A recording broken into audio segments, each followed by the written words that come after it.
ஆத்மார்க்கம் அன்பே சிவமனமே குரு. வணக்கம் சாமி. வணக்கம்பா.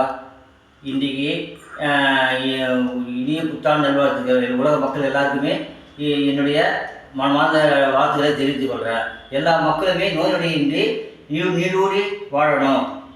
உடல்நிலை ஆரோக்கியமாக வைத்திருக்க உணவு பழக்க வழக்க முறையும் நம்ம சுவாசிக்கிற காற்று நல்ல காற்றாகவும் நம்ம குடிக்கிற நீர் நல்ல நீராகவும் இருக்கணும். உலக பூமியில் நல்ல மழை பெய்யணும். விவசாயம் நல்லா வளமாக வாழணும்.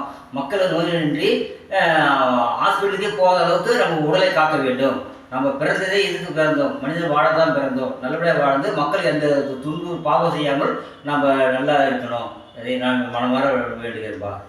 உங்களுக்கு நம்ம கேள்வி. சரிங்க சாமி, நீ இவ்வளோ தெளிவாக சொல்கிறீங்க, மக்கள் கருத்து நல்லா வெளிப்படுத்துறீங்க.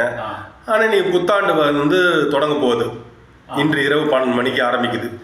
2026 புது ஆண்டு தொடங்குது. ஆனால் இன்னைக்கு பாருங்கள், மது பழக்கத்தில் மக்கள் வந்து சீரழிகிறாங்க. இளைஞர்கள் மது குடிச்சிட்டு நீ நைட்டே பாருங்கள், ரோட்டில் ஆக்சிடென்ட் ஆகி அடிபட்டு ஜிஹெச் ஹாஸ்பிட்டலில், கவர்மெண்ட் ஹாஸ்பிட்டலில், ப்ரைவேட் ஹாஸ்பிட்டலில் வந்து அடிபட்டு கால் உடஞ்சி கை உடஞ்சி கட்டோடு இருக்கிறாங்க. சிலவங்க உயிரிழப்பே ஏற்படுது. புரியுதுங்களா சாமி? இதெல்லாம் என்ன சாமி, இது நாகரிகம்ன்றோம், புத்தாண்டுன்றோம். ரெண்டாவது பார்த்தீங்கன்னா இது மட்டும் இல்லை. நாளைக்கு பார்த்தீங்கன்னா இவ்வளோ நாள் கோயில் சும்மா தான் இருக்குது, புண்ணியத்தலம். நாளைக்கு பார்த்தீங்கன்னா கியூ கட்டி நிற்பாங்க. எதுக்கு கியூ கட்டி வெயிலில் நிற்பாங்க? சாமி தரிசனம் பார்க்கறதுக்கு லேட் ஆகும். நாளைக்கு 12 மணி ஆகும். அதுக்கு ஸ்பெஷல் டிக்கெட்டு போடுவாங்க. 100 ரூபா, 10 ரூபா தரிசன சீட்டு இன்னைக்கு பார்த்தீங்கன்னா நாளைக்கு 100 ரூபான்னு போடுவாங்க. இதெல்லாம் என்ன சாமி? அங்கே நின்று வயசானவங்க கால் கை முடியாமல் அவங்க ஹாஸ்பிட்டலுக்கு போய் லோல் போட்டுக்குன்னு இதெல்லாம் எப்படி சாமி பார்க்கறது? நாங்கள் எப்படி ஏற்றுக்கிறது? இது அதாவது இங்கே இளைய சேவை வந்து யாருமே வந்து மது இருந்து சொல்லலை, அவங்களே ஏற்படுத்துகிற ஒரு நோய் அது. அதாவது ஒருத்தர் குடிப்பழக்கத்தால் எல்லாருக்கும் குடிப்பழக்கம் ஏற்படுது, அது உடல்நிலை பாதிக்கப்படுது.